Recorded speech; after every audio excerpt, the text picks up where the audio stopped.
Welcome to Zen and the Art of Movies. This is number 2 talk on Avatar, and I want to dig more into the awakening of Jake Sully. This movie is about the journey of the hero. Did you ever?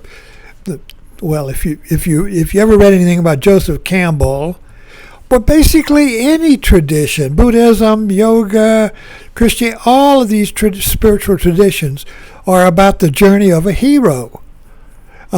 Jesus is a journey of a hero. All the biblical stories, everything is about all the movies are about the journey of the hero from a wound, from a twist, from a confusion and contradiction to awakening, to a resolution. Even Agatha Christie, you start out with a wound. There's a murder. There's a wound in the village. There's a murder in the village. Oh no, and somebody screams, murder! Ah! And so now they invite the detective inspector in to remove the horror, the cause of this murder, this disruption in order, you see, restore order. So the detective inspector in the Agatha Christie mysteries, all the mysteries, follows a pattern. And so Avatar follows a pattern of the awakening of the hero. And all the epic stories of the hero are about the awakening of the hero, the coming of age of the hero, and the removal of the wound. So Avatar starts with a reluctant hero. There are two kinds of heroes in the movies. There's the Bruce Willis kind of hero. He's a reluctant hero. Just circumstances put him in a position that's a call to rise above his everyday personality.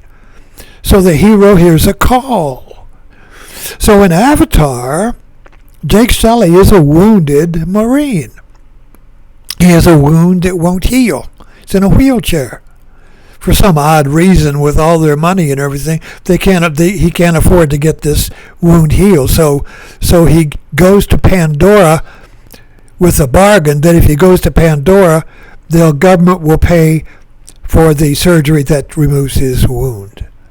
But the point is, he was an accidental hero.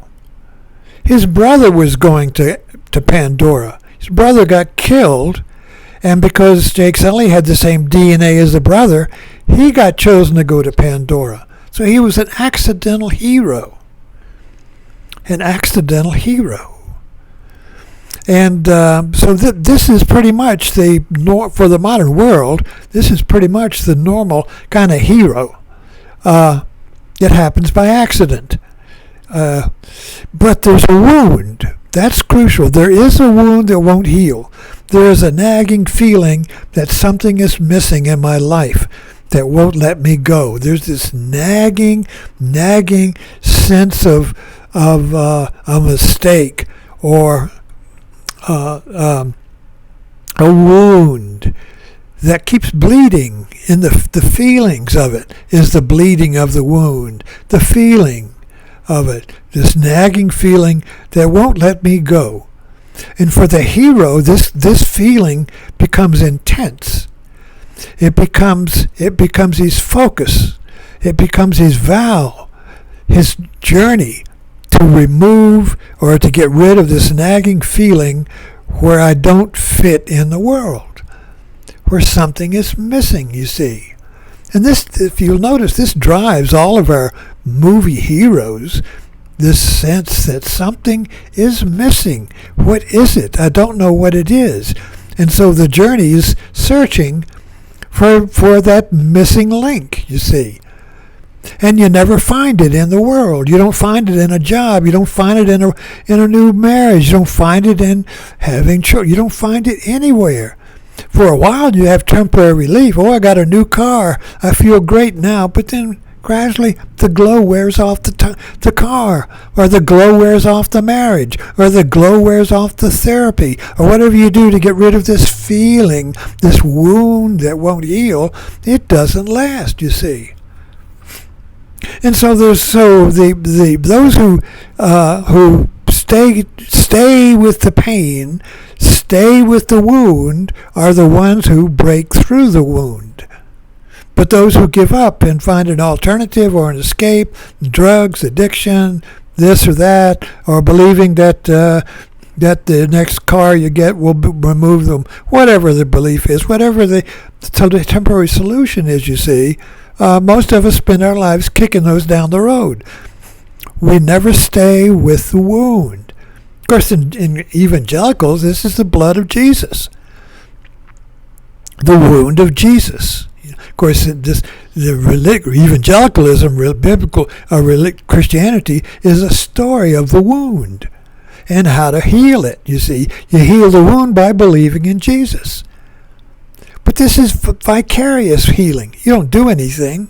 You just believe in the healer. It's like believing in the doctor. I believe the doctor will heal. I believe this chemo will heal me. So you believe in the doctor, and the doctor does the work. Or you believe in Jesus, and Jesus does the work for you. You don't have to do anything. It's like our economy. You don't have to put any down payment on this. You don't have to work. You got credit. You got no down. You can get this car with no down payment. You don't have to do anything. You see, just believe. You see, so this is salvation through belief. But the hero is a journey of salvation through discovery, not through belief. The hero does the work. The hero is healed because he enters into the pain and he does the work, and he stays with the pain and doesn't give up with temporary solutions or escapes or alternatives, or I'll change my teacher and get a new, change my religion, change my teacher. I'll do, this doesn't work. I'm going. People, the hero stays with the pain even when there is no hope of getting healed. It's like meditation. Now, I spent, I'm 88, and I spent half my life in yoga, half my mature life in yoga, trying to get healed by yoga. It didn't work. So I quit, and I just did a photography studio. But then meditation came to me one day. I was at Yogaville, and it just kicked inside of me, and I wanted to meditate for no reason.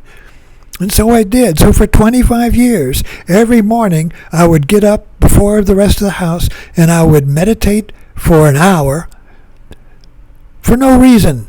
I had no experiences, no faith I was going to be healed. It was no means at all. I just did it. I just sat, no matter what the mind did. I vowed, it was a vow to sit no matter what the mind does, no matter what resistance the mind offers up, no matter what excuse you have, no matter how stupid it is, no matter how useless it is, you sit. You sit. And that is the breakthrough that breaks through the barrier or the wound that won't heal. So very few people will sit on a vow like that. Buddha did. This is the path of Buddha. What did he do? He gave up. After he left the pleasure palace and he went to the forest, he studied under all the great yogis of the day, and none of them worked. None of them healed the wound that wouldn't heal. This old age, sickness, and death. No, so he just gave up all the practices and the asceticism and just sat. And he said, I vow to sit until I awaken to the cessation of suffering and this wound that won't heal. So that's what he did. He just vowed to sit. And he broke through. And he broke through and became the awakened one. The awakened one. And so Jake Sully is about that. Jake Sully was a wounded hero who vowed to sit with the pain and go through the journey of Pandora. So anyway, let's stop right there. Thanks for dropping in.